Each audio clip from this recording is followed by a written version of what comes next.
Good morning, Excellencies, distinguished guests, ladies and gentlemen. Welcome to this important panel discussion on innovating for peaceful future, crafting new solutions for a turbulent world. My name is Rana Sidani, and I'm a Senior Communication Advisor and former spokesperson for the World Health Organization, the International Federation of Red Cross and Red Crescent Societies, and the ICRC. We are gathered here today to explore how parliaments and their partners can leverage innovation, foresight, and inclusivity to address today's complex peace and security challenges. This discussion provides a platform for reimagining peace as a proactive, people-centered responsibility.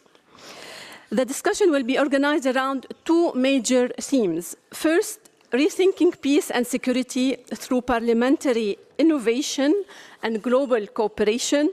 Second, exploring people-centered security and how inclusive solutions can build resilience and prevent conflict. Today's session will take the form of a moderated conversation with our distinguished panelists, followed by interventions from speakers of parliaments and heads of delegation. During that segment, each will have 2 minutes to deliver his or her address.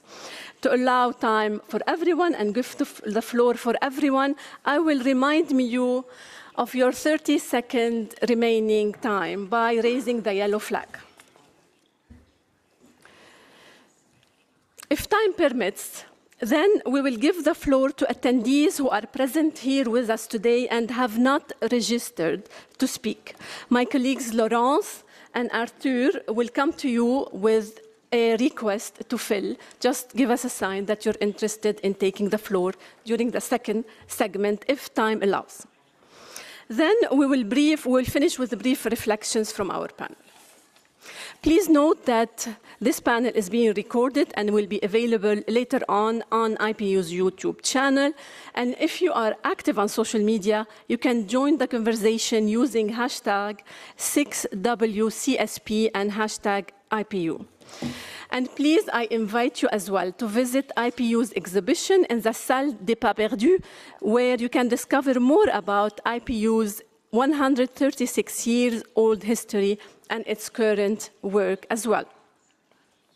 Photos of this panel can be found on our Flickr account, and IPU is active on X, Facebook, Instagram, LinkedIn, and Blue Sky. So please join the conversation, use the hashtag, and let the world listen to what you're saying and what do you think.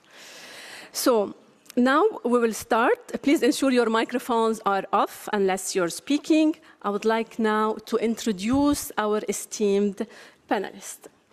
Her Excellency Ms. Kandia Kamisoko Kamara, President of the Senate of Côte d'Ivoire and former Foreign Minister, championing regional peace and governance in West Africa. Welcome, Your Excellency. Honorable Ali Rashid Al-Nuaimi from United Arab Emirates, Chair of the Defense, Interior and Foreign Affairs Committee of the Federal National Council of United Arab Emirates, leading and advocating for mediation, interfaith dialogue, and counter-extremism initiatives. Welcome, ahlan wa sahlan. Ms. Sanam Naraghi Anderlini, founder and CEO, International Civil Society Action Network, ICANN, advancing inclusive women-led peacebuilding worldwide. Welcome, Khosh Amadid. Mr. Zakari Paikin, Deputy Director, Better Order Project, Quincy Institute for Responsible Statecraft, focusing on global governance and peace diplomacy. Welcome. And ahlan wa sahlan, since you speak Arabic as well.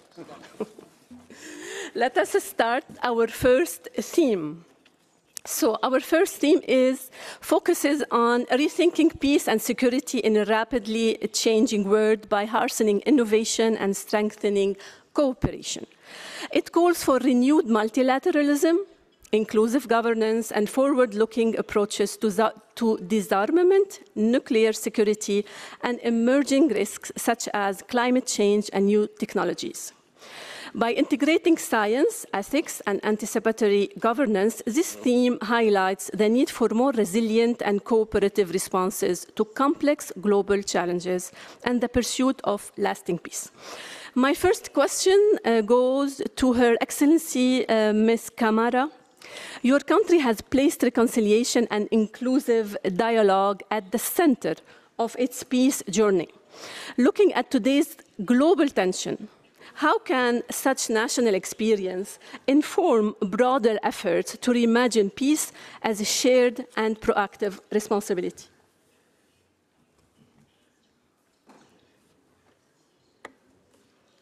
Merci, Madame la modératrice. Je voudrais, d'entrée de jeu, vous remercier de nous avoir invités à cet important panel qui porte sur la paix et la sécurité dans un environnement mondial caractérisé par des guerres, des conflits un peu partout. Donc, merci de nous demander de partager l'expérience de notre pays, la Côte d'Ivoire, qui est un pays africain qui se trouve en Afrique de l'Ouest. Je voudrais, Madame la modératrice, chers participants, vous dire que la Côte d'Ivoire a connu des moments très difficiles. D'abord, un coup d'État en 1999, une guerre avec la partition du pays en deux, une guerre, ensuite une crise post-électorale en 2010 avec des conséquences très graves, plus de 3000 morts, beaucoup de déplacés internes, beaucoup d'exilés.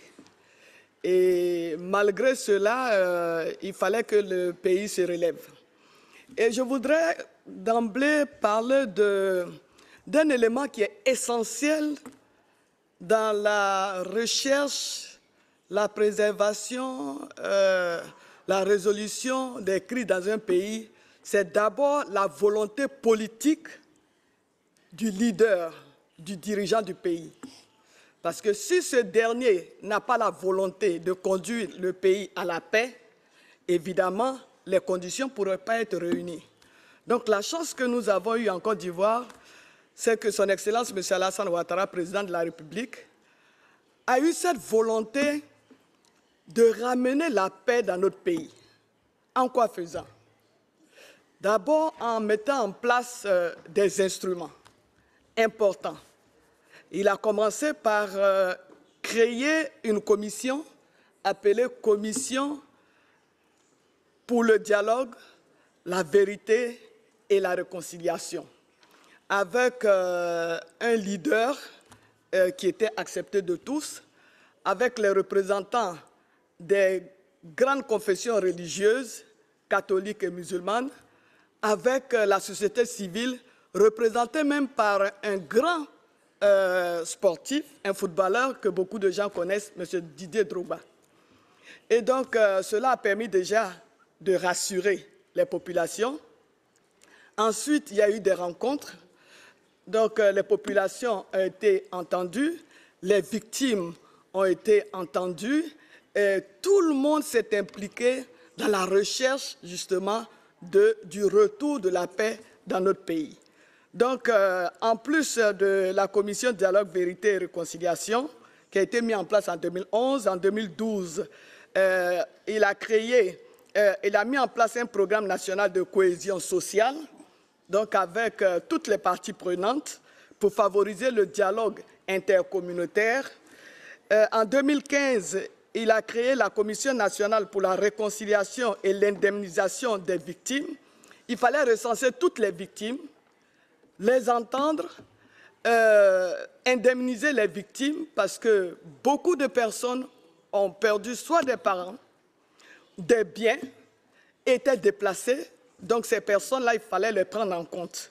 Et en 2016, il a même créé un ministère de la solidarité, de la cohésion sociale et de l'indemnisation des victimes. Et puis enfin, en 2020, il a créé un ministère de la réconciliation et du dialogue politique. Donc ce qui a prévalu, c'est l'écoute des victimes. D'abord recenser les victimes, les écouter, les indemniser et puis encourager les populations à aller au pardon. Et ça, c'est très important. Donc, avec toutes ces actions, aujourd'hui, la Côte d'Ivoire a retrouvé la paix.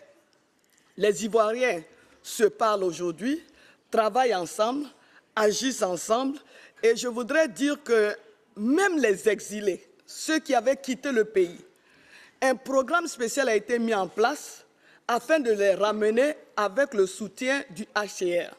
Et aujourd'hui, cette opération a été tellement bien menée, et je suis bien placé pour le dire, puisque j'étais ministre d'État, ministre des Affaires étrangères, dont nous y avons travaillé au sein du gouvernement. Tous les exilés sont revenus. Ceux même qui étaient dans l'administration, qui avaient perdu leur poste, ont été réintégrés dans l'administration.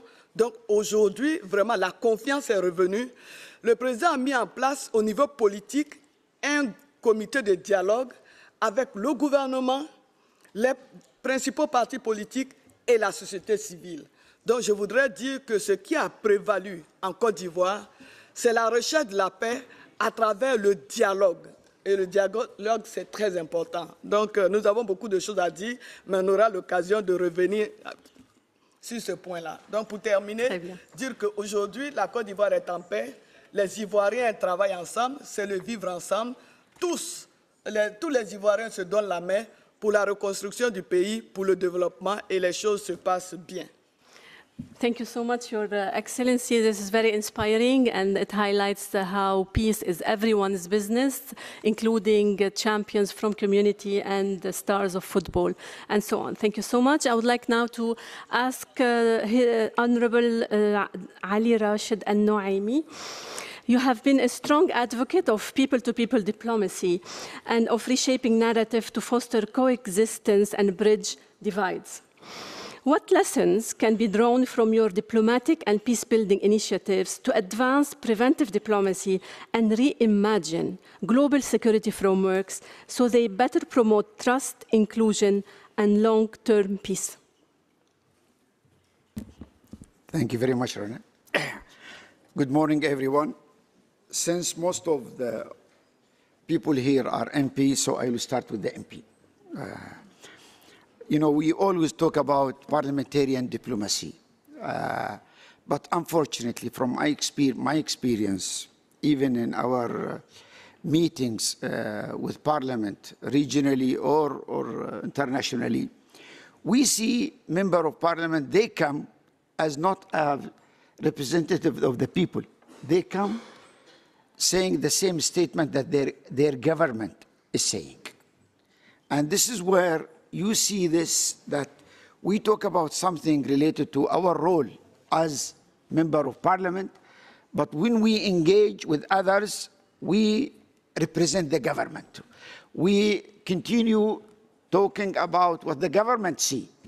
Always our statement, it's the official government statement.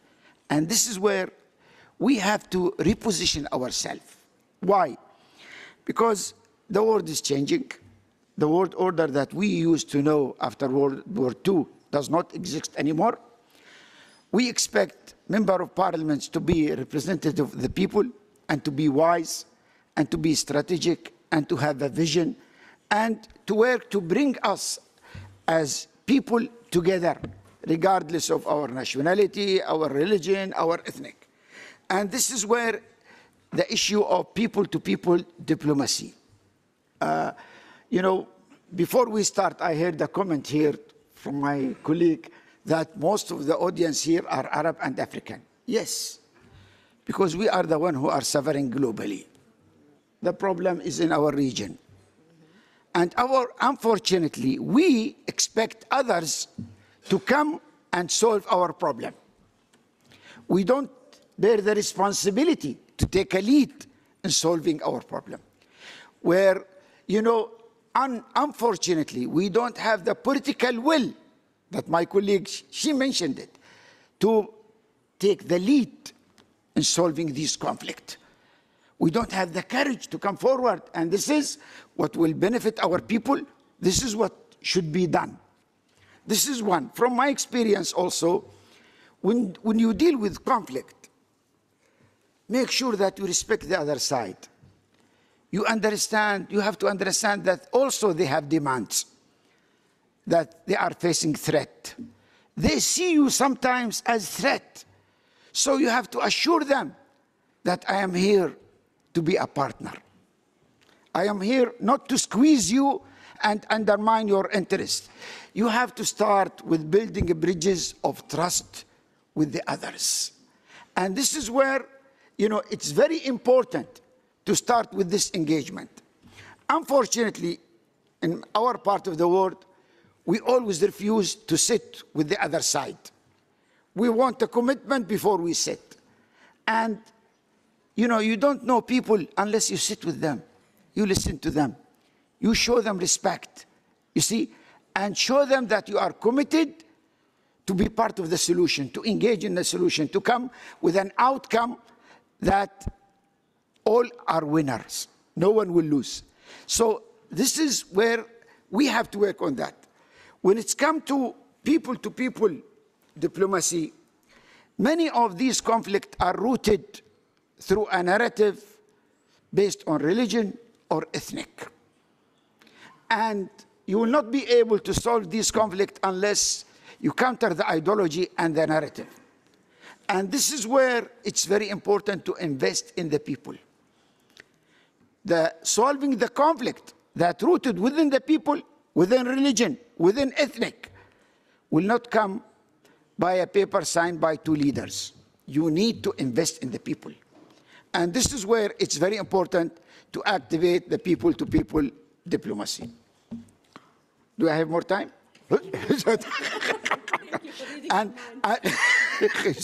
So it's very important that also that to see peace as a priority.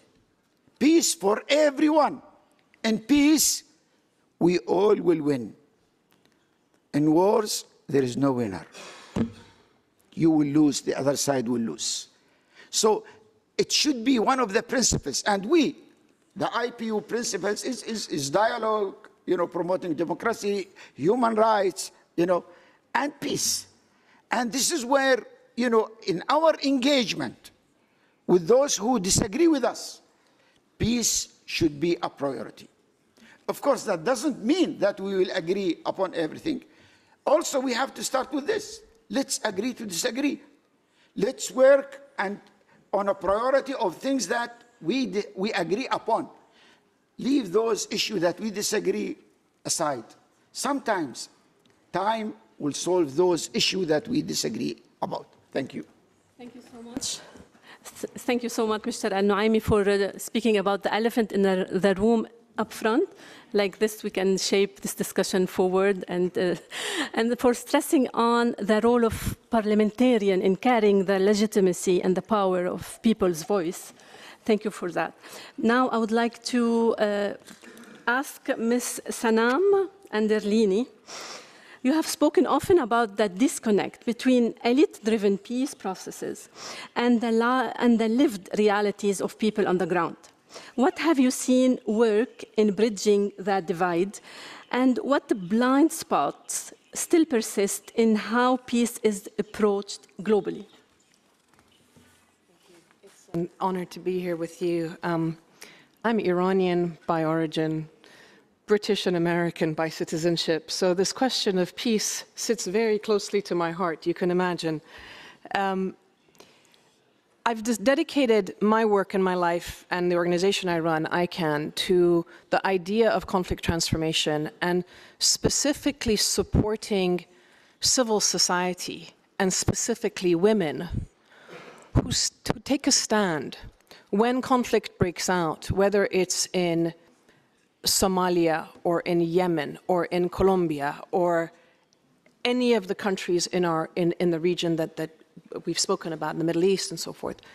What actually happens is that it's often women who are the first ones to step up and say, we want to stop the violence. Now, what do we see? My experience, and I want to just share with you a story from my time in working with the UN in Somalia in 2012. There was a famine going on.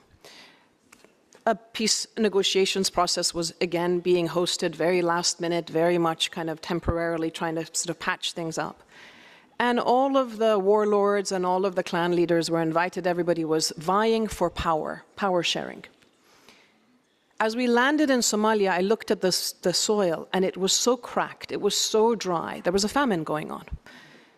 And I arrived at the conference, and I kept asking my colleagues, why do we talk about power sharing when we're talking in the context of a conflict or a crisis with political leaders? We should be talking about responsibility sharing. Because if you want to be president of Galmudug state, or if you want to be the next finance minister, if we say power sharing, power is kind of for you. But responsibility sharing is about saying you are now responsible for addressing the food shortage or the water shortage, or being responsible for your population. This, I think, this simple framing or reframing is really what I see as a big divide right now on a global level to the local level. If we look at the Security Council, the permanent 5 members are the biggest arms sellers in the world. So as much as the problems, as you say, sit in our own regions, our big, powerful states have a role in fueling these conflicts. Their responsibility is to prevent the scourge of war.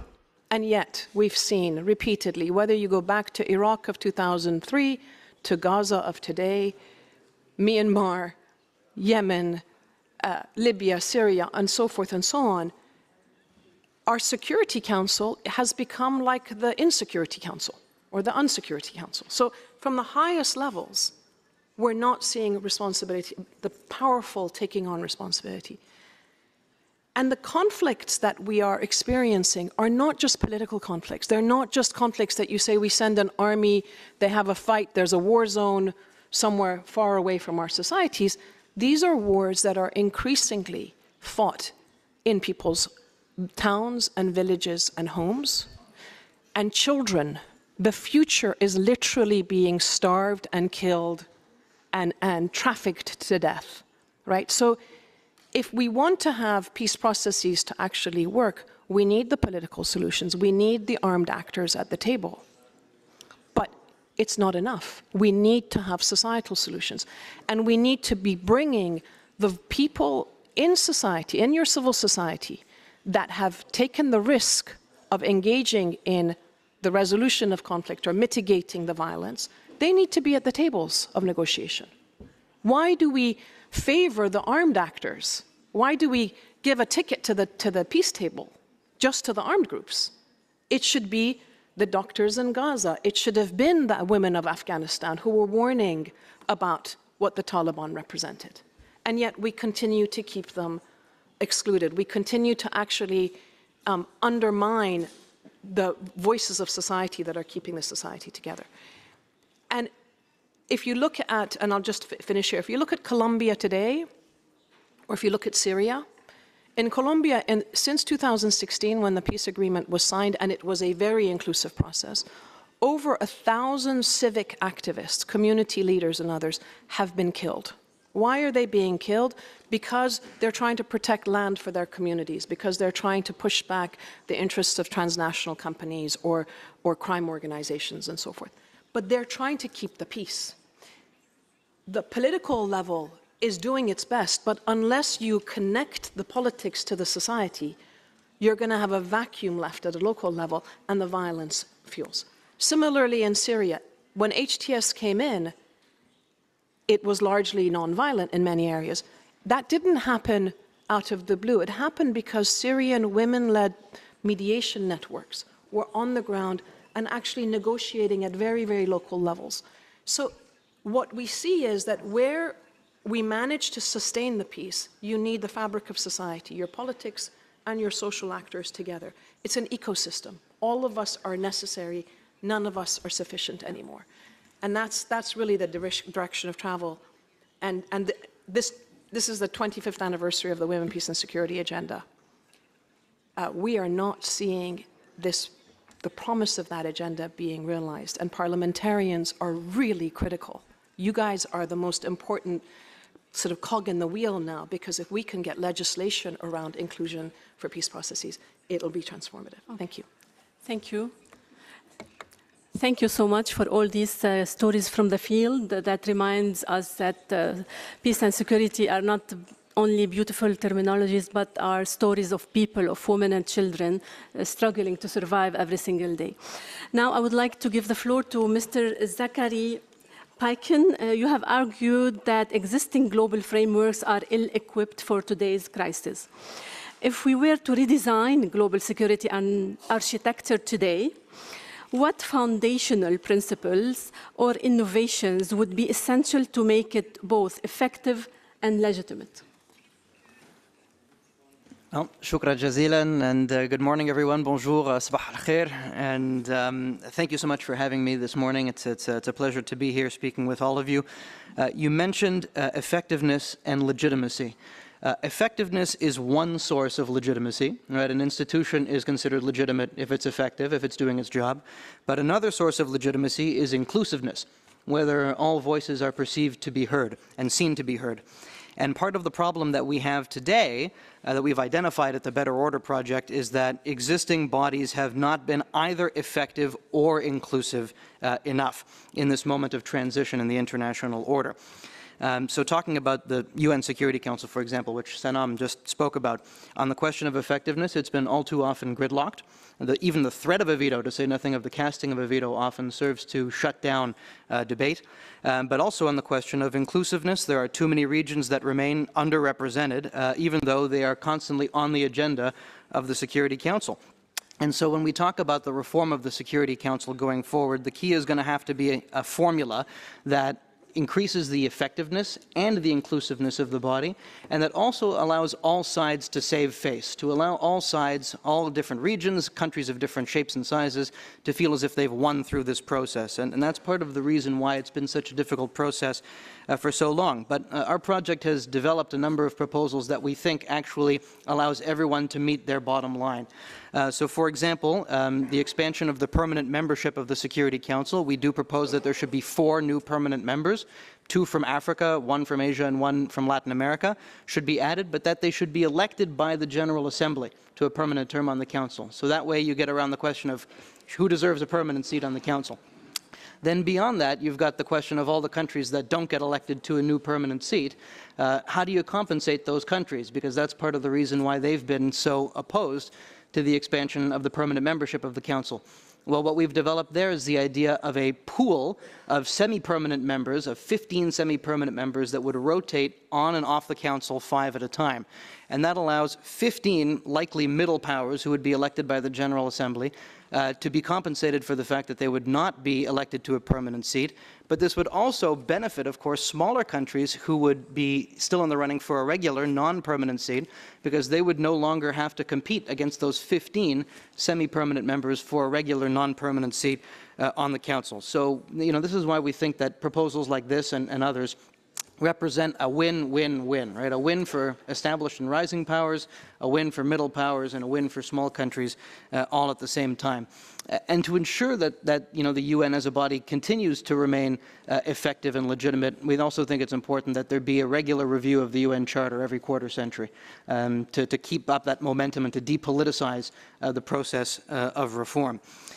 So that's when it comes to existing institutions, but I'll just conclude by talking about an issue that I think we need to confront, which is that part of the problem that we've been facing in the international order for the past several decades is that states have been all too often operating outside existing institutions, outside the formal institutions of the international order. And it's very easy to think of examples of this, like, for example, when NATO decided to intervene in Yugoslavia in 1999 and subsequently recognized Kosovo unilaterally in 2008. We can think of the Anglo-American invasion of Iraq in 2003. These are all examples of groups of countries taking matters into their own hands and not deferring to established institutions. And so, what we hear all the time in so many corners is that, it's essential for all of us just to recommit to existing institutions, to recommit to existing norms and principles. And that's all well and good. We do need to do that, but you know, the reality is that so many of the norms of the international order have become contested over the past several decades precisely because of these disagreements about how and when to operate through existing institutions. And so in addition to reforming and shoring up the foundations of existing institutions, I think we need to challenge sacred cows and to think about the question of, do we need some new institutions as well that can also strengthen the international order? We can't just erase the past several decades of normative contestation. So just one example of this that we propose in our report, which I've got over here. It's a little bit out of date now, but happy to share a copy with those who want one, is to think of in an increasingly regionalized world whether certain new regional institutions would be useful and that could be less public-facing in orientation, rather than allowing for these norms and principles and different interests to be litigated in public all the time and to have countries talking past each other trying to score points in the court of public opinion. Let's try to have less public-facing institutions that can complement the existing institutions that we have. Thank you. I would like to listen to you more about this promising project. It's really a light that we can dream of seeing at the end of the tunnel if we see the increase in arm expenditure. So thank you for all these suggestions. Now we will start discussing our second topic. The theme highlights the importance of people-centered approach to security that prioritize inclusion, resilience, and conflict prevention. It underscores the need for mediation and peace building, effective security sector reform, and humanitarian action that supports sustainable development and human security. I would like now to ask Honorable Ali Rashid Al-Nuaimi. Your work has combined counter-extremism with empowering local communities, youth, and advancing education. How can international cooperation better support locally driven initiatives that build resilience against radicalization, reduce polarization, and promote inclusive development through education and empowerment? Thank you very much. You know, this is an issue which is very challenging, especially within the Muslim world, within some country in Asia and in Africa. From my experience, the main challenge that we are facing dealing with this, which I consider a threat, that when politicians try to use this to serve their personal political agenda, they don't see the national agenda. So they start playing politics with religion, with ethnic, and with other partner in their nation. The most important thing to have to understand that ideology that undermine the national interest of many countries, including mine, should be countered based on prevention and based on engaging all stakeholders. And this is why we see in many countries there is many initiatives dealing with radicalization. They failed because they are based on reaction. And this is where it's very important to focus on three things: education, religious narrative, and legislation and laws, where you have to invest in education, especially in promoting coexistence value. Now we are living in a very diverse world. Even local community, you will see that people, they have different religion, they are from different sector, they are from different ethnic.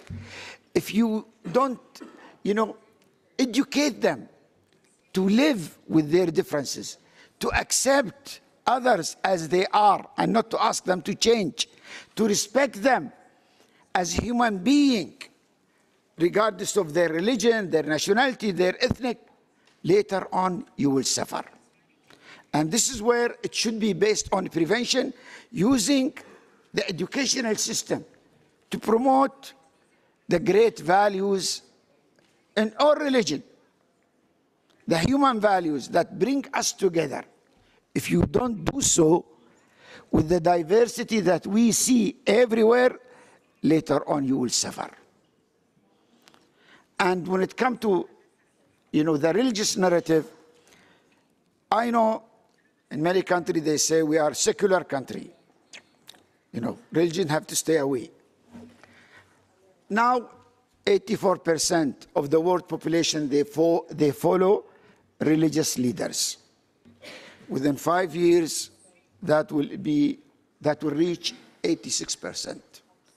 Religious leaders have a role to play. You agree with them or disagree, they will play that role. If you don't engage with them, not to play a political role, no, but to play their role within the community to serve, the national agenda of that community, to bring people together, to build the bridges of trust, respect, and responsibility with everyone.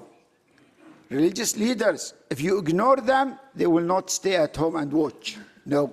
Okay. I would like to listen more. But I have the police punching me every... Okay. Please don't punch here. You would like to conclude with one sentence. And the third issue is the review of legislation and laws. I believe hate should be considered a crime everywhere, regardless of the source or the audience. Hate is the real enemy of all of us. And, okay.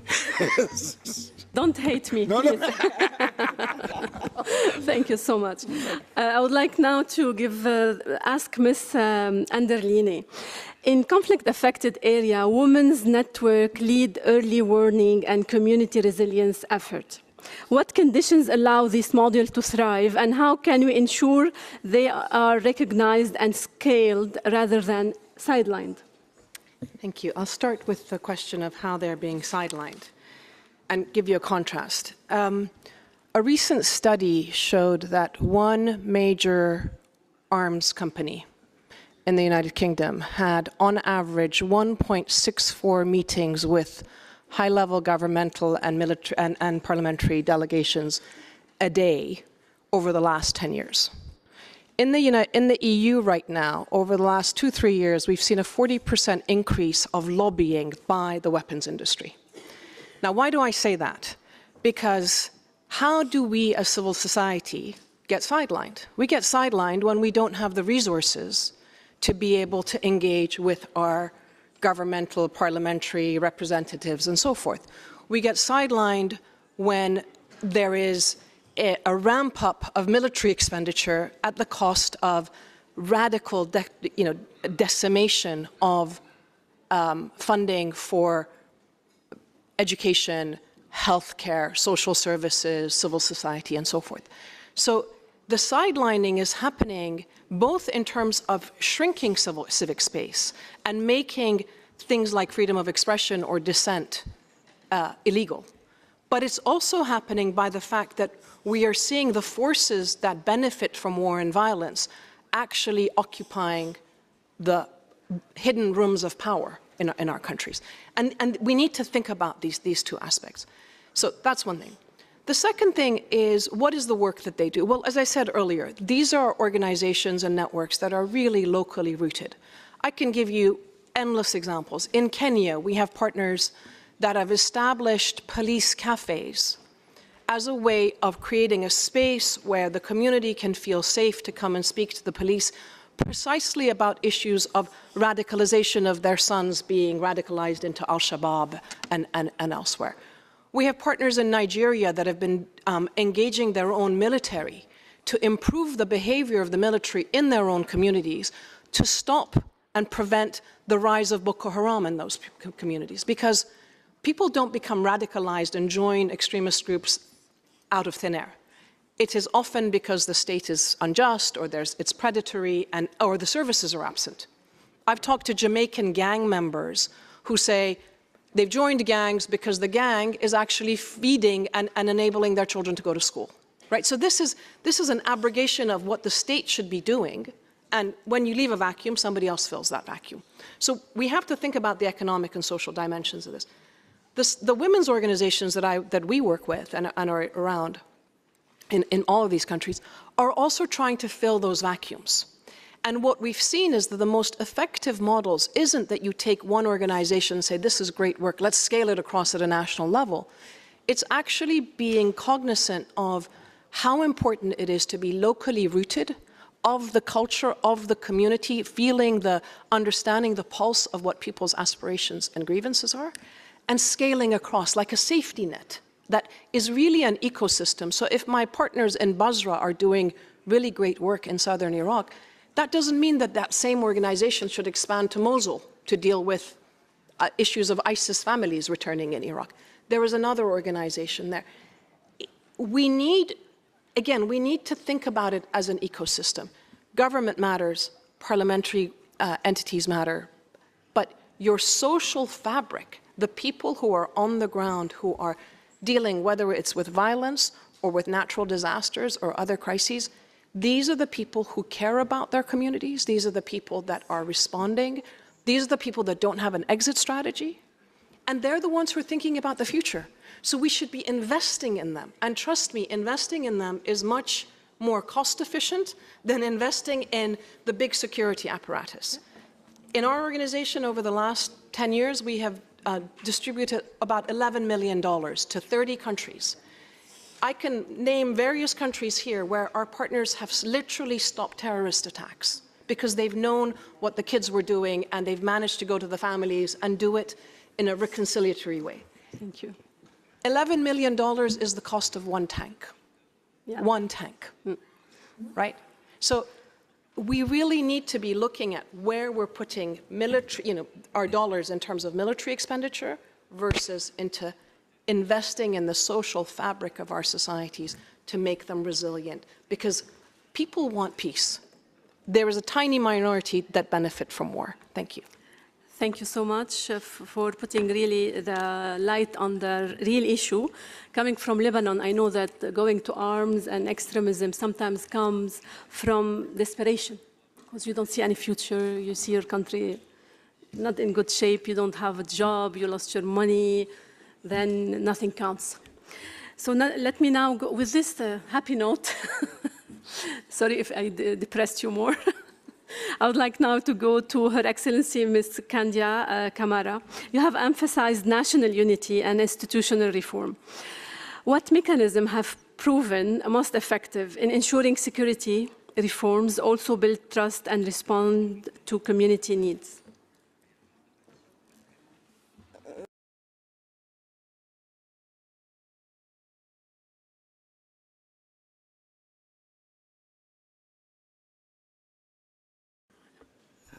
Merci.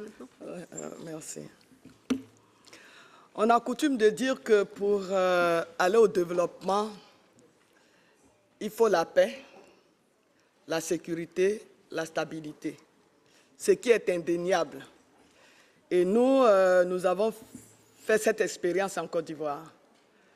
Mais nous avons expérimenté autre chose pour nous rendre compte que finalement, pour avoir la paix, il faut un développement inclusif, équitable, et cela peut conduire aussi à la paix, à la cohésion et à, évidemment, à la stabilité. Je vous ai dit que la Côte d'Ivoire a traversé de longues périodes de crise très graves. Des mécanismes ont été mis en place, vous l'avez rappelé. Et donc, ces mécanismes ont permis de panser les plaies. Mais après avoir pansé les plaies, rétablir la confiance entre les Ivoiriens, évidemment, il fallait adresser les questions existentielles. Donc, la sécurité. Il y a un ministère dédié à cela. Il y a même un Conseil national de sécurité présidé par le président de la République. Mais en plus de cela, il fallait penser aux préoccupations des populations. Donc, la première des choses, faire en sorte que l'éducation reprenne sa place. Puisqu'avec les conflits, les écoles étaient fermées, il n'y avait plus suffisamment d'enseignants, donc il fallait rattraper tout ça. Alors, je voudrais partager mon expérience quand j'étais membre du gouvernement. À l'époque, avant d'être ministre d'État, ministre des Affaires étrangères, j'ai été ministre de l'Éducation nationale pendant 10 ans. Et chaque fois qu'on avait des financements pour construire des écoles, des lycées et collèges, la première des choses qu'on nous imposait, c'était de venir avec une carte scolaire pour voir où allaient être logés ces établissements-là. Pourquoi? Parce qu'il fallait un développement équilibré, équitable, qui prenne en compte vraiment l'ensemble du pays, donc l'ensemble des populations. Et cet exercice était fait par tous les ministères. Quand on devait construire des centres de santé, des maternités, des hôpitaux, c'était le même process. Pareil pour la mise à disposition des populations des financements. Pour les financements, il fallait penser aux femmes, aux jeunes. Donc, il y a des fonds qui étaient mis en place pour les projets des femmes et ces fonds étaient gérés par la première dame. Et cela se faisait en dehors des partis politiques. Cela reposait d'ailleurs sur les préfets qui, eux, étaient neutres, représentaient le chef de l'État. Et pareil pour les jeunes, il y avait un ministère de la promotion de la jeunesse et de l'emploi des jeunes. Et donc, il fallait prendre en compte la question de l'employabilité des jeunes, faire en sorte que les jeunes qui connaissaient un grand chômage puissent avoir des emplois. Et je peux vous dire que grâce à ce process, aujourd'hui, nous avons plus de 2 millions de jeunes qui ont pu avoir des emplois. Et d'ailleurs, l'objectif, c'est qu'à la fin de cette année 2025, 3 millions de jeunes doivent avoir des emplois, sans oublier les fonds mis à la disposition de ceux qui étaient porteurs de projets. Et cela se faisait dans tous les secteurs. Je peux vous dire, même dans le domaine sportif. Dans le domaine sportif, vous savez que la Côte d'Ivoire a été championne d'Afrique de football, la CAN. Et pour cela, il y a des infrastructures sportives qui ont été construites. Cela aussi a tenu compte justement de l'espace au plan national. Donc tout ce qui se faisait, les universités, 10 universités aujourd'hui, là où nous sommes partis en 2011 de 3 universités à aujourd'hui 10 universités, ces universités sont établies sur l'ensemble du territoire. Donc cela permet aujourd'hui à tous les Ivoiriens d'être bénéficiaires de toutes ces infrastructures mises à leur disposition, de tous les projets, de tous les financements. Et donc, cela crée évidemment la confiance, cela renforce la cohésion entre les Ivoiriens et cela contribue efficacement au maintien, à la consolidation de la paix et donc de la stabilité. Et c'est tout ce qui permet à la Côte d'Ivoire aujourd'hui d'amorcer son développement. Et vous pourrez le constater, la Côte d'Ivoire est en train de faire son petit bonhomme de chemin dans le domaine du développement au bénéfice de l'ensemble des populations, donc de façon inclusive, de façon équitable.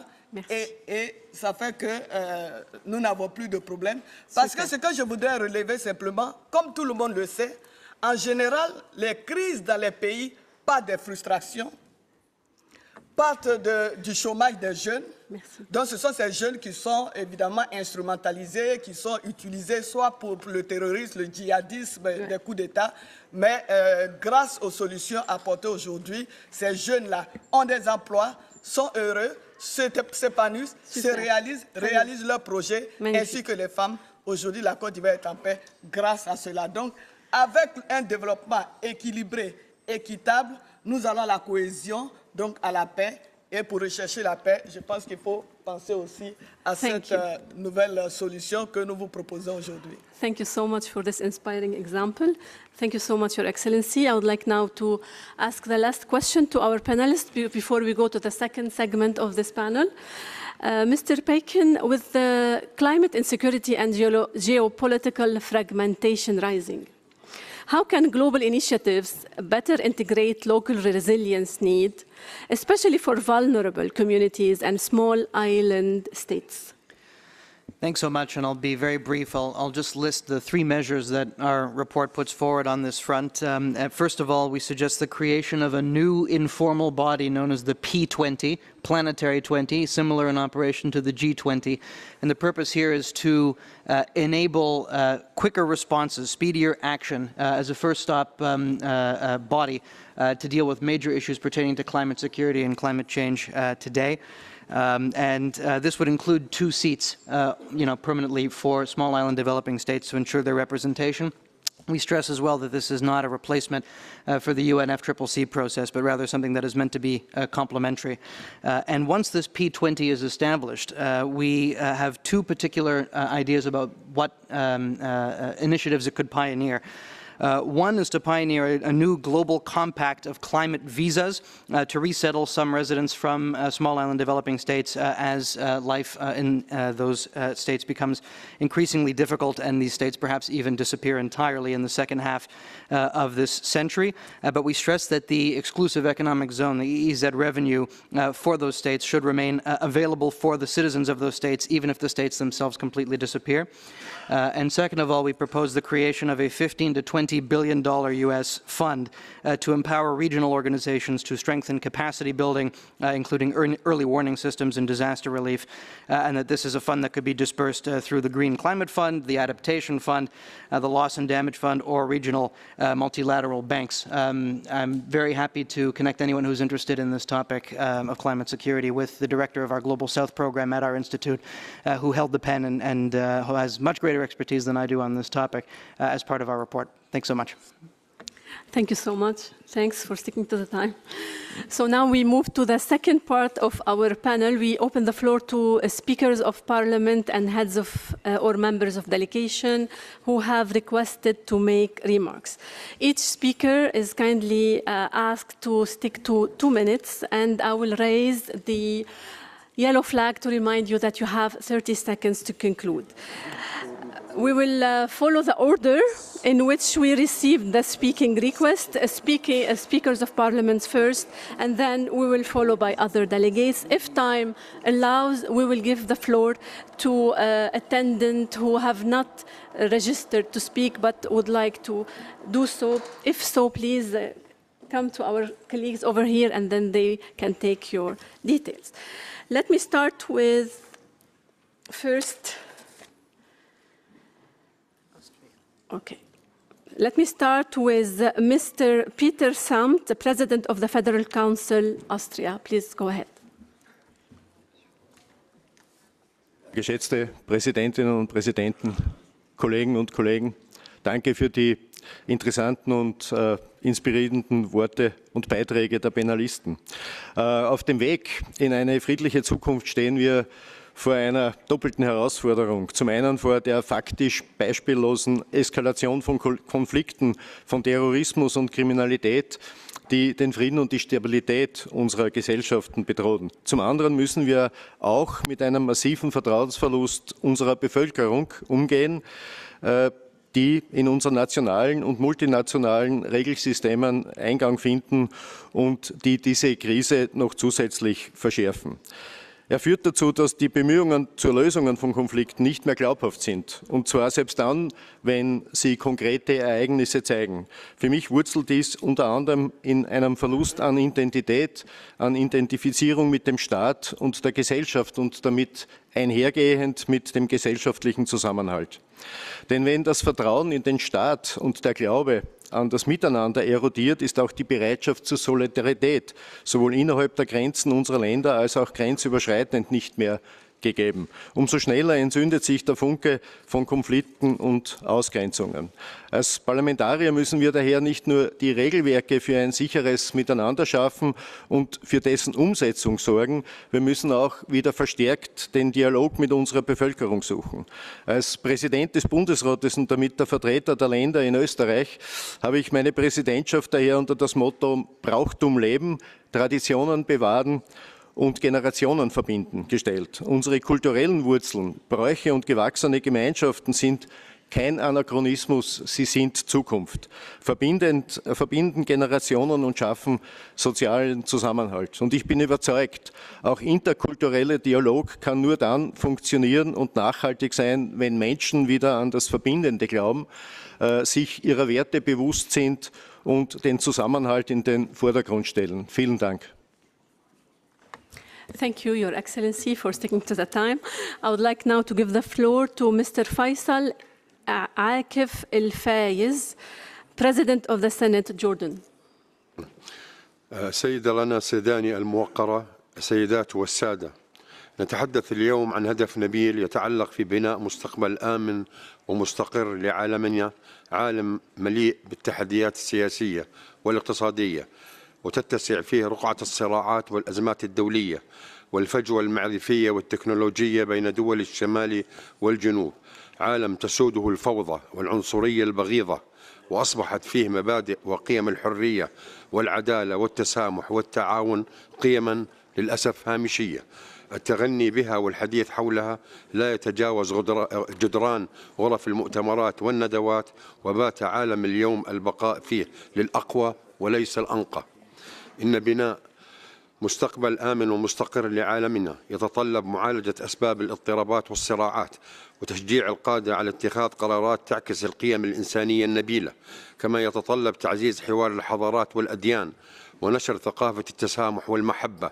وعلينا كبرلمانيين ومجتمع إنساني بناء أنظمة تدعم العدالة والاستقرار السياسي وتعزز القواسم المشتركة بين الشعوب وتحترم التنوع وحقوق الأقليات. إن دور البرلمانيين يحتاج إلى مرونة أكثر عندما تكون التوترات عالية في العالم للمساهمة في وقف تصعيد النزاعات، وعلينا مسؤولية تحسين الأمن الاجتماعي والاقتصادي لشعوبنا من خلال تطوير وتنمية دور المؤسسات البرلمانية والعمل على ترسيخ مبادئ حقوق الإنسان والعدالة الاجتماعية والسعي لحل النزاعات بالوسائل السلمية والحوار المسؤول، وذلك بالتعاون مع الحكومات كما أشار الأخ علي النعيمي في حديثه عن موضوع الحكومات.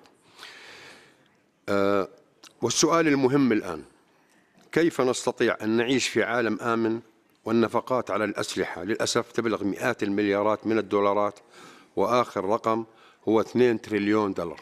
شكرا. شكرا جزيلا. Thank you. I would like to clarify that I will do my best to pronounce your names correctly, so forgive me if I don't. Now I would like to give the floor to Mr. Shalva Papuashvili, Chairman of the Parliament, Georgia. Thank you. Excellencies, fellow speakers, honorable members of Parliament, Georgia, located at the crossroad of Europe and Asia, sits in the region marked with tensions and instability, facing persistent challenges to peace. Despite the experience of war and occupation, we have chosen the path of peace, reform, democratic development and innovation. Georgian government remains committed to restoring Georgia's territorial integrity through peaceful means only, focusing on reconciliation and engagement between the war-torn communities. Peace initiatives gradually lay the foundation for trust, the first ingredient of peace. We believe that strong democratic institutions are important safeguards against instability. Sadly, nowadays, threats to peace include not only wars and conflicts, but serious challenges stemming from disrespect towards the sovereignty of nations and interference in their internal affairs. In Georgia, we have seen the results of the lack of transparency about foreign funds that sought to implant foreign interest into the political parties and the foreign-funded organizations. Democratic peace is the one that lasts. It shall be based on transparency, accountability and justice. Peace rests not only on the absence of military conflicts, but on respecting sovereignty of nations, their national interests, culture and traditions. Paradoxically, traditional values such as sovereignty, democracy and transparency are the greatest innovation these days. I reaffirm our commitment to working with all of you on every initiative aimed at crafting a future where peace, sovereignty and democracy represent a shared and appreciated reality. Thank you. Thank you, Your Excellency. I would like now to give the floor to Mr. Godswill Akpabio, President of the Senate, Nigeria.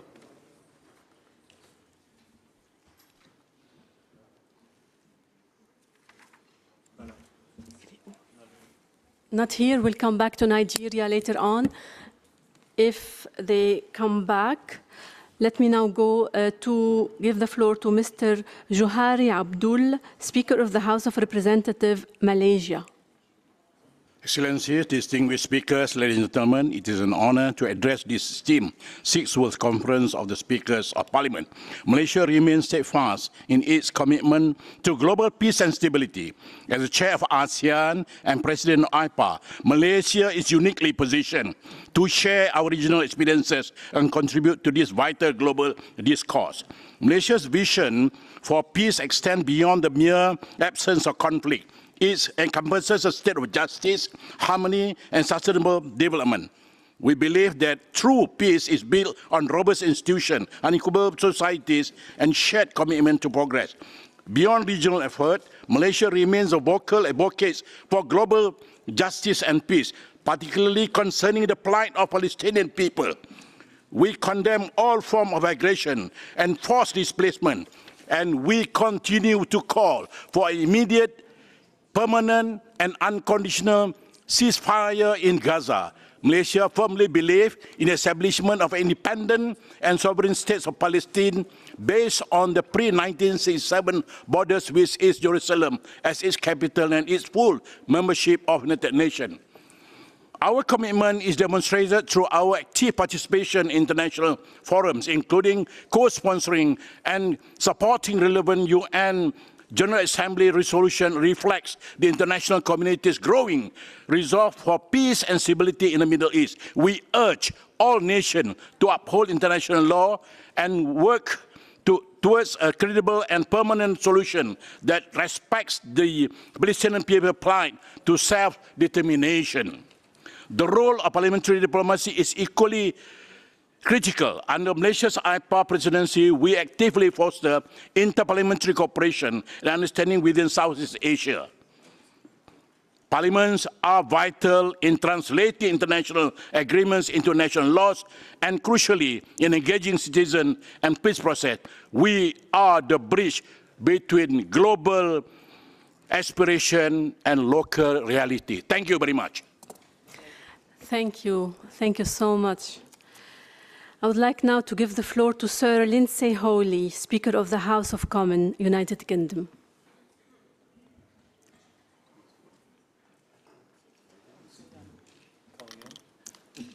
United Kingdom, maybe we come back to United Kingdom later on if they're back to the venue. Now I go to Mr. Andrija Mandic, President of the Parliament, Montenegro. Hvala vam. Ja dolazim iz jedne male zemlje koja ima 600.000 stanovnika, ali koja je stara evropska država i gotovo jedan vijek provela je u nekadašnjoj državi koja se zvala Jugoslavija, za koju ste svi čuli. Ta država se raspala u teškom građanskom ratu i mi znamo koliko je važan mir. Mi znamo koliko je mir potreban svima. A kao Crna Gora imali smo tu privilegiju da smo bili jedina bivša Jugoslovenska republika u kojoj se nije desio rat. To nam je bila velika tekovina, znali smo da sačuvamo mir. Kao mali teško možemo davati savjete i preporuke onima koji su veliki i imaju svoju logiku, ali želimo da našu zemlju napredimo i najveći izazov koji smo imali u vremenu koje je za nama, to je bila borba protiv organizovanog kriminala i korupcije i to je bio naš najveći izazov za mir. Moram vam reći da nakon promjene vlasti u Crnoj Gori, da smo otvorili tu Pandorinu kutiju i da sada imamo sudske procese gdje se nalazi bivša predsjednica Vrhovnog suda, bivši vrhovni državni tužilac, direktori policije, ministri iz prethodnih saziva koji odgovaraju za teška krivična djela i tako šaljemo poruku da svaki izazov, mi kao mala država, kažem, najveći izazov za naš mir je upravo je bio organizovani kriminal i korupcija, da te izazove treba da prepoznamo u našim državama i protiv tih izazova da se borimo. Svakako da bi željeli da u Evropi, na Bliskom istoku, svuda zavlada mir. Mi koji smo bili svjedoci jednog strašnog rata, znamo koliko je to potrebno i koliko je to važno i volio bih da iskustvo bivše Jugoslavije ne prođe nikom. Hvala vam. Thank you, Your Excellency. I would like now to give the floor to Mr. Malik Ndiaye, President of the National Assembly, Senegal. Thank you very much. Merci beaucoup. Nous faisons face à une accumulation de crises sans précédent entre conflits armés persistants, terrorisme, criminalité organisée, insécurité alimentaire, mais surtout impact du changement climatique, sans oublier les inégalités sociales. Dans ce contexte, le Sénégal, fidèle à sa tradition de dialogue et de paix, a toujours placé la concertation au centre de son action, que ce soit sous le rapport de la résolution des crises en Afrique, mais aussi dans le cadre des organisations multilatérales. Je demeure convaincu que la paix durable ne peut être obtenue sans inclusion, équité et solidarité internationale. Aujourd'hui, nous assistons à une certaine irresponsabilité des grands pollueurs. Et vous savez nettement que les impacts, c'est surtout dans les pays vulnérables comme l'Afrique. Et cette dette climatique-là n'est pas morale seulement, elle est financière et doit être encore une fois considérée. Parce que c'est à l'origine de cette pauvreté grandissante, et c'est cette pauvreté-là souvent qui pousse nos enfants vers l'extrémisme, qui soulève les peuples et qui fait vaciller les pouvoirs, et on assiste donc à des coups d'État répétitifs. Et souvent aussi, ces coups d'État découlent de coups d'État constitutionnels. Donc on doit aussi regarder de façon globale les causes pour pouvoir, de manière efficace, nous, en tant que parlementaires, légiférer rien que pour les peuples, rien que pour la paix. Et face à tout ça, le Sénégal est prêt, en tout cas, à donner son exemple de démocratie, parce que nous avons connu des alternances et des alternatives toujours basées sur la force des urnes. Et comment dirais-je, dans ce contexte aujourd'hui où on assiste en tout cas à une pluralité des coups d'État, que ce soit constitutionnel, que ce soit militaire, entre autres, il est important d'assister ces pays-là à pouvoir lutter de façon farouche contre cette pauvreté. Nous, tout vient de là, et cette pauvreté-là, c'est un manque de solidarité internationale, notamment si on regarde aujourd'hui les agissements de certaines grandes puissances sur le volet environnement, et ça, naturellement, freine tous nos efforts qui sont en train d'être développement durable. Merci beaucoup, Votre Excellence. And now I would like to give the floor to Mr. Peter de Roover, President of the House of Representatives, Belgium. Thank you very much, distinguished colleagues. It's an honor to me to give the opportunity to speak before this esteemed assembly. One of the remarkable aspects of the concept of innovation is its apolitical nature. Few, if any, political figures would claim that innovation is a negative force. On the contrary, innovation is intrinsically linked to the notion of progress.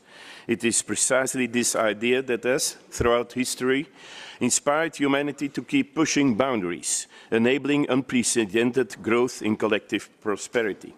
The technologies we have developed have profoundly transformed the way we live. With the advent of artificial intelligence, the realm of what is possible has expanded beyond imagination. Humanity now appears to have acquired powers once considered divine. This transformation is unfolding at an astonishing pace and offers undeniable opportunity. Yes, as with all things in life, every advantage carries with it a disadvantage. Allow me to cite the German philosopher Rudolf Safransky, who was asked what might happen should artificial intelligence develop a form of consciousness. And he said, then we would witness the ironic repetition of an old story.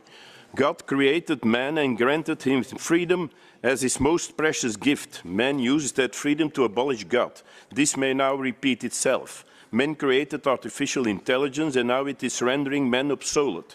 Humanity would then suffer the same fate once reserved for God. He concluded on a somewhat reassuring note, it likely will not come to that. Yet he also issued a caution: it will be wise to proceed with vigilance. Thank you in advance for engaging in this exchange of ideas, and I'm certain it will not be our last. Thank you very much. Thank you so much, Your Excellency. I would like now to give the floor to Mr. Alban Sumana Kingsford Bagbin, Speaker of the Parliament, Ghana.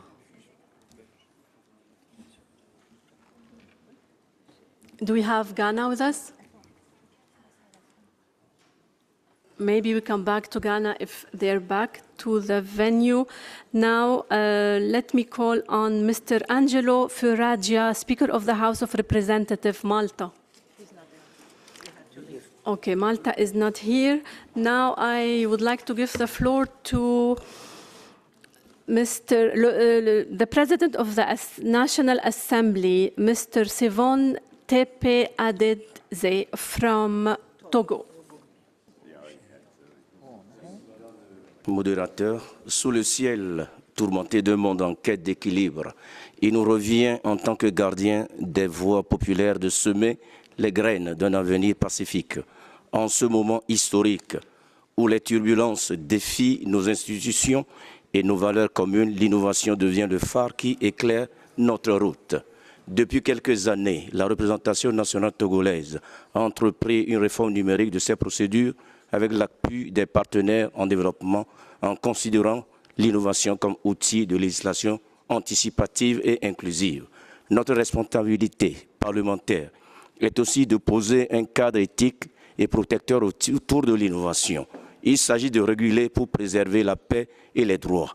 À cet effet, le Togo a depuis 2017 entrepris la régulation de son cadre juridique lié aux innovations technologiques en adoptant la loi sur la cybersécurité et la lutte contre la cybercriminalité, la loi relative à la protection des données à caractère personnel, avec notamment la création de l'Agence nationale d'identification.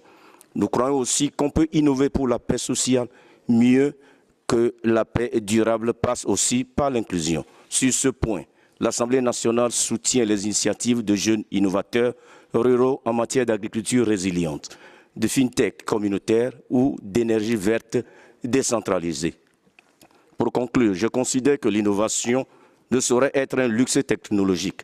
Elle doit devenir une éthique d'action politique, un instrument de dialogue et de paix, un outil d'équité sociale et générationnelle. Sous le leadership de son Excellence M. Faure Singbe, président du Conseil, le Togo, fidèle à ses valeurs de dialogue, de stabilité et de solidarité africaine, se tient prêt à bâtir avec vous des ponts d'innovation pour un avenir pacifique. Oui, le Togo s'engage à marcher aux côtés des Nations Unies pour la volonté d'un monde meilleur. Je vous remercie. Merci beaucoup, Votre Excellence. And now I would like to give a very warm welcome to the only woman who will speak in this segment of our panel discussion. I would like to give the floor now to Ms. Sarah Kogon Gilwa Amadila, Speaker, National Assembly of Namibia. Thank you very much, Madam Chair, and thank you to the panelists for the insightful remarks. I wish to reiterate the point that was also made by one of the panelists, that conflicts often arise as a result of poverty and perceived exclusion. Therefore, it is important to support development initiatives in especially developing countries to reduce unemployment and poverty. And it is, as this is critical for maintaining peace and preventing conflicts. For Namibia, inclusive and sustainable development is the key national principle that underlie our development policies. Further, it is important for us to cooperate in promoting the realization of the UN resolution to ensure equity in benefits from natural resources between investors who are often international in many developing countries and the host countries for these resources who are often from the geographic south and lacking in capacity to harvest the natural resources that they have to create prosperity for their nations. This entails stemming illicit flows via transfer pricing and other tax avoidance schemes, and value addition to natural resources to optimize job creation and public revenue that is important to finance national development. It is also important to share technologies between these international investors and the host countries for the resources that they are harvesting. Also, it is important to collaborate in supporting local and regional capacity for peace promotion and conflict prevention and conflict resolution. And finally, improve multilateralism is important, and the one that is fair and consistent in upholding the adopted values and principles and upholding the human rights of all people, irrespective of their race and social status. And I join those that have spoken, calling for immediate ceasefire between Palestine and Israel, and the respect of the rights of the Palestinians to have a state of their own. Thank you. Thank you so much, Your Excellency. I would like now to go to heads and members of delegation. Our first speaker is Mr. Xing Guangxing, member of the National People's Congress, China. 尊敬的会议组织者，尊敬的与会代表，当前国际形势变幻交织，和平与安全是全球治理的头等大事。中方倡导共同、综合、合作、可持续的安全观，主张以联合国宪章和公认的国际法准则为准绳，从事实本身的是非曲折出发，通过对话协商，以和平方式解决国际争端，反对动辄使用武力和制裁手段。作为在和平和安全问题上记录最好的大国，中国坚持走和平发展道路，是世界上唯一将和平发展写入宪法的大国。作为安理会常任理事国和第2大维和摊款国，中国积极劝和促谈，致力于推动中东、乌克兰等热点问题政治解决，派出5万多人次参加联合国维和行动。近期，中国会同有关国家倡议建立了国际调解院，这是世界上第一个专门运用调解解决国际争端的政府间法律组织。中国全国人大常务委员会于6月批准了关于建立国际调解院的公约。中国全国人大愿与各国立法机会加强沟通交流，增进相互理解，密切团结协作，共同维护国际和平与安全，建设普通安全、持久和平的世界，贡献力量。谢谢大家。Thank you so much. I would like to welcome the delegation of Malta back to the venue, and I would like to give the floor now to Mr. Angelo Foraggia, Speaker of the House of Representatives, Malta. Thank you, Madam Chair. There comes a time when diplomacy must cast aside its velvet gloves. This is the time. We are not meeting definitely in the calm after a storm, but in its eye, a world convulsing with war, deceit, and despair. A world where children are buried beneath rubble in Gaza, in Kharkiv, in Sistan, in Baluchistan, rubble financed by policy, protected by silence, and excused in parliamentary language. Let us be clear. The blood of this century is not the result of chaos. It is the result of design. In 2024, global military spending reached 2.718 trillion, the highest ever recorded. These are not figures, they are indictments. The world invests in missiles, not medicine. It secures borders, but not lives.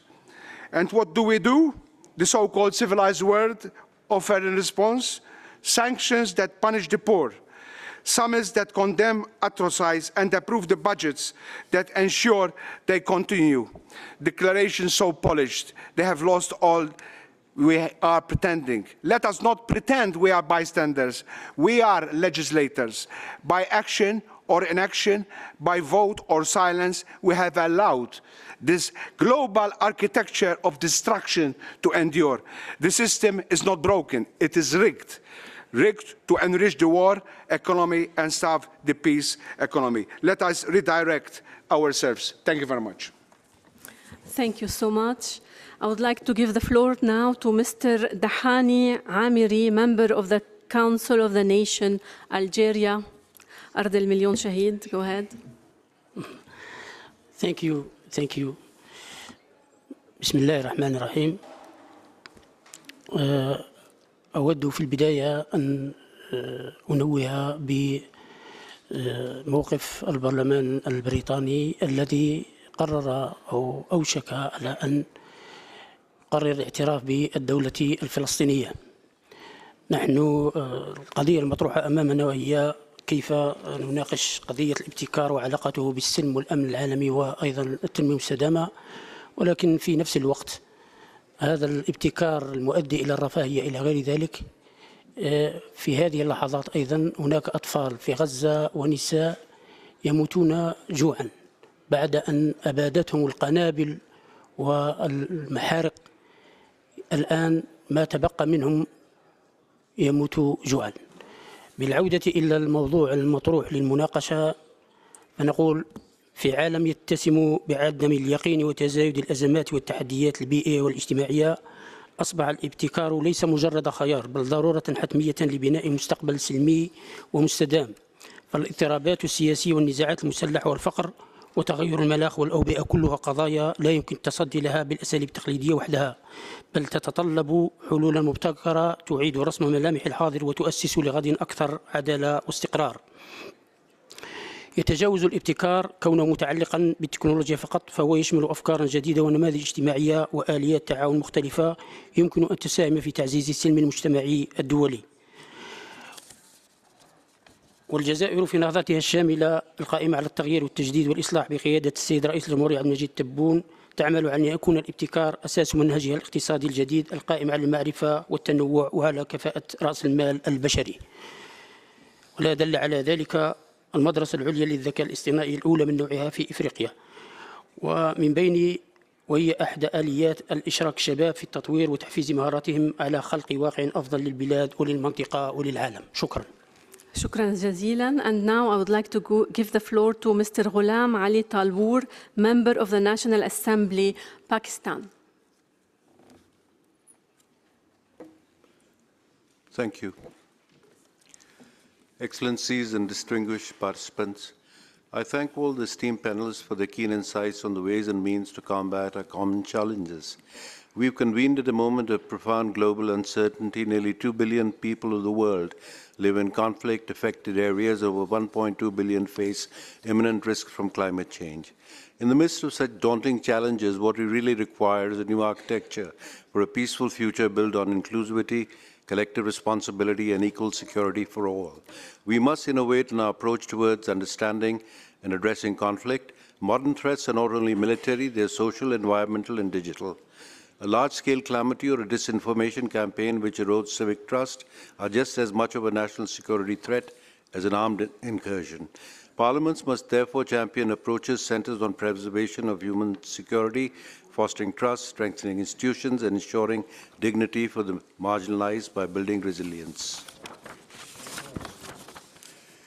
In this regard, we have introduced the Data Protection Bill to promote responsible innovation while protecting digital exploitation. To harness technology as a force of peace, emergent technologies such as artificial intelligence, digital identity tools, and blockchain can be used to improve governance, enable transparency, and counter corruption. This, in turn, can propel economic advancement and domestic stability. In Pakistan, we have passed the Digital Nation Pakistan Act last year, which seeks to leverage emerging technologies to bridge the digital divide and improve the country's governance. It falls upon the Global Committee of Parliamentarians to exercise their will to act decisively for peace and inclusivity. Global challenges such as climate change or threat of widespread conflict can only be averted through international collaboration. In our part of the world, Pakistan wishes to have a peaceful region where people can thrive in prosperity and peace. This requires resolving outstanding issues such as Jammu and Kashmir and Palestine, avoiding use of military force, seeking peace through dialogue. I hope that parliamentarians from our region can see it as their common interest. Thank you.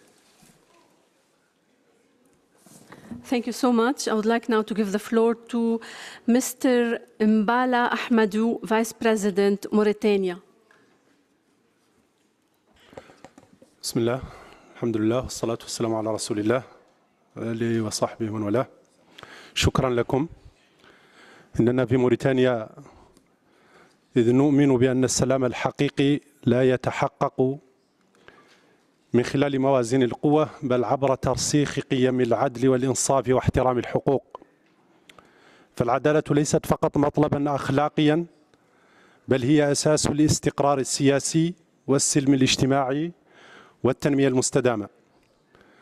وإيمانا منا بذلك فإننا نجدد في هذا المحفل استعدادنا الكامل في الجمهورية الإسلامية الموريتانية لتعزيز التعاون البرلماني وتبادل الخبرات من أجل بناء مؤسسات تشريعية فاعلة تسهم في ترسيخ الحكم الرشيد وسيادة القانون وتحقيق تطلعات الشعوب. وفي هذا السياق نؤكد على أهمية العدالة الدولية كآلية تضمن حماية الشعوب وتسوية النزاعات ومنع الإفلات من العقاب في عالم يواجه أزمات متشابكة ومعقدة. كما نؤكد أن دعم القارة الإفريقية يجب أن يبنى على شراكة حقيقية تراعي أولويات الشعوب وتسهم في تعزيز الاستقرار ومواجهة التحديات المرتبطة بالانقلابات والفوضى والهشاشة الاقتصادية. فإفريقيا شريك في صناعة السلم والعدالة ومصدر طاقات وفرص هائلة. وفي ظل التحولات المتسارعة التي يشهدها العالم فإن الابتكار والتكنولوجيا لم يعد خيارا بل ضرورة. ويعد تمكين البرلمانات من أدوات التحول الرقمي وتطوير آليات التشريع والرقابة عبر تقنيات حديثة جزءا أساسيا من بناء مؤسسات أكثر كفاءة وشفافية وأكثر قدرة على الاستجابة لتحديات العصر. ومن موقعنا كبرلمانيين نعبر عن قلقنا الإنساني العميق تجاه الأوضاع المأساوية في قطاع غزة، ونجدد الدعوة إلى حماية المدنيين وضمان وصول المساعدات الإنسانية بما يتفق مع مبادئ القانون الدولية. إن العمل البرلماني المشترك حين يبنى على المبادئ والقيم المشتركة ويواكب مستجدات العالم يمكنه أن يسهم فعليا في بناء عالم أكثر عدالة وتوازن وسلام. شكرا لكم. Shukran. Thank you so much. We still have two speakers before we do the wrap-up with our panelists. So please stick to the 2 minutes.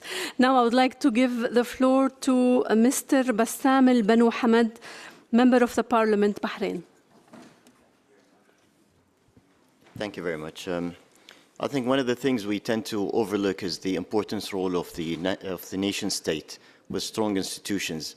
Because once these institutions and nation states tend to undeliver or underdeliver, then destabilizes flourish, and then we get to see a lot of violence and radical movements tend to grow in these areas. So we, in a world with norms are no longer norms, we shouldn't take the role and importance of nation state as a concept taken for granted. We should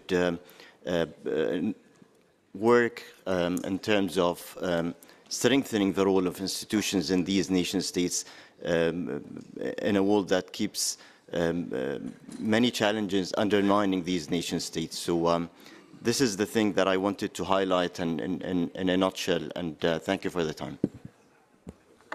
Thank you, shukran. And our last speaker, I would like to give the floor to Aline Wire from PNND, Parliamentarians for Non-Proliferation and Nuclear Disarmament. Thank you. Go ahead. Thank you, Madam Chair. I'm addressing this body on behalf of Parliamentarians for Nuclear Non-Proliferation and Disarmament, a permanent observer of the Inter-Parliamentary Union, and also on behalf of the World Future Council, which partners with the Inter-Parliamentary Union on the annual World Future Policy Awards. One of the commitments in the Pact for the Future adopted at the UN Summit of the Future last year is to prevent nuclear war and achieve the global elimination of nuclear weapons. Yet the threat of nuclear war remains high, nuclear threats are stimulating armed conflict, and governments continue to spend over $100 billion per year on nuclear arms race. Parliamentarians can find information and guidance on how to engage in common security and nuclear disarmament in the online Disarmament Guide for Parliamentarians, Assuring Our Common Future, produced by the IPU and PND, and we're very thankful to Michael Douglas for mentioning this yesterday. The Summit of the Future also affirmed the importance of international law in assuring peace and justice and the effective role of the International Court of Justice. In this regard, we encourage parliamentarians to work with their governments in implementation of ICJ decisions with global application, such as the advisory opinion on the obligations of states with regards to climate change delivered on July 23rd this year, and also to encourage their governments to accept compulsory jurisdiction of the International Court of Justice for contentious disputes if they have not already done so. Finally, last year, IPU and the World Future Council, supported by PND, organised the Peace and Future Generations Award to highlight effective examples of policies that build peace in our turbulent times. From 49 excellent policies from around the world, there were 4 winners. I don't have time to say what they are, but you can find out about it in the Peace and Future Generations Hub, which is available here on this card or online. Thank you very much. Thank you so much. We'll come to you after for all those who are interested. So to wrap up now, I will give 1 minute to each panelist to answer this question. What's one innovative or unconventional idea that could shift today's peace and security landscape in a meaningful way? I would like to start with Her Excellency, Ms. Kamara.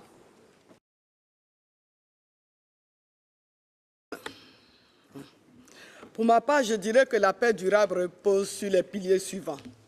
La volonté politique, la vérité, le dialogue pour guérir les blessures, l'inclusion, associer toutes les parties prenantes, la justice pour restaurer la confiance, le pardon, ce qui est très important, la lutte contre la pauvreté, un développement équilibré, inclusif à travers la construction d'infrastructures socio-économiques, des routes, des ponts, des écoles, des universités, des centres de santé, des hôpitaux, offrir de l'eau et de l'électricité en tenant compte de tout le territoire national, pour que cela profite à l'ensemble des populations.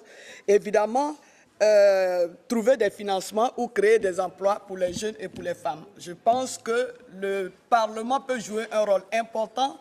Et d'ailleurs, en Côte d'Ivoire, le Sénat représente les collectivités territoriales ainsi que la diaspora, dont nous représentons les populations. Nous veillons à travers les lois que les préoccupations des populations soient prises en compte pour que nous ayons des populations épanouies et qui ne soient pas sujettes vraiment à des utilisations malsaines pour créer des situations fâcheuses ou des crises dans le pays.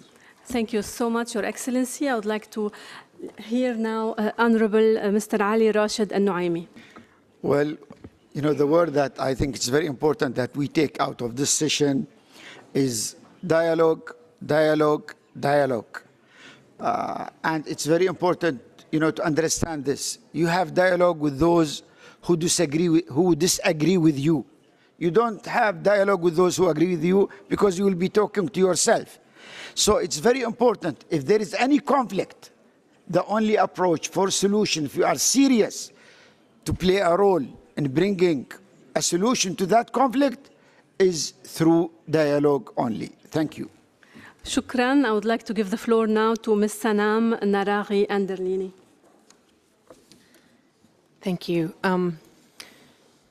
My organization is called ICANN. We wake up every morning and think, what can I do? We're small, but we have impact.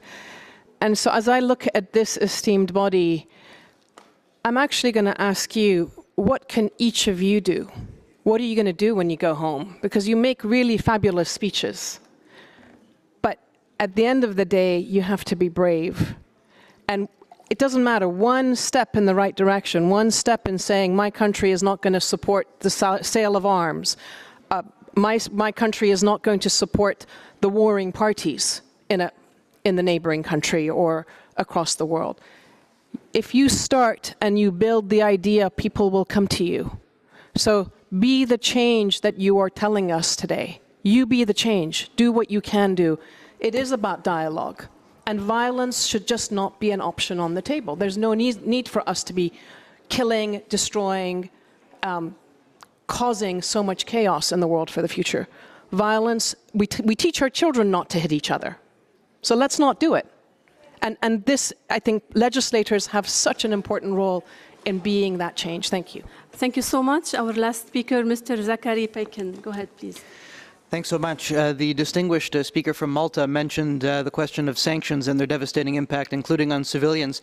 One idea to move forward on this might be to have the UN General Assembly solicit an advisory opinion from the ICJ about the legality of secondary sanctions. Specifically secondary sanctions, which are not just devastating, of course, for the humanitarian situation for so many countries around the world, but touch on the question of sovereignty as well, and whether it's legitimate to be able to, effectively prohibit countries around the world from doing business with a third country. And so, it's a win-win situation. If the ICJ rules that these are largely illegal, then it lays the groundwork for the possibility for states to come together and to codify some kind of new multilateral pact to ban or restrict the use of these sanctions. And if it rules that they are legal, or at least partly legal under certain circumstances, then at least we have clarity and there's less disagreement between states over their application. So that would be one suggestion that I would put forward. Thank you so much. With this, we come to the end of our session. As we close today's panel, one message stands out. Building peace in a turbulent world demands innovation, inclusion, and shared responsibility. In addition to, as Michael Douglas so powerfully reminded us yesterday, disarmament is not a utopian dream, but a moral and political imperative, one that strengthens global security and enables nations to implement and deliver on human security and common security. His call to see disarmament as an act of courage and shared responsibility echoes deeply in today's discussion. With this, I thank you for your presence, for your amazing idea, for the lessons learned you have learned from your countries. Thank you so much. This session is closed.